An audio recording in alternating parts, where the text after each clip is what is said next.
مرة سمعت صوت وبعدين دورت حواليك ومفيش أي حد بيصدر الصوت ده ممكن يكون جاي من دماغك نفسها. الظاهرة دي اسمها فانتوم ساوند أو الصوت الشبحي.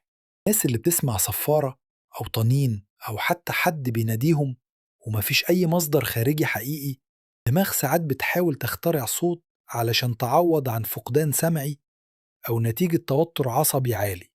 ممكن حرفيا تسمع حاجة مش موجودة أصلا. لو عقلك بيقدر يخلق صوت من ولا حاجة، يا ترى كمان بيخلق إيه؟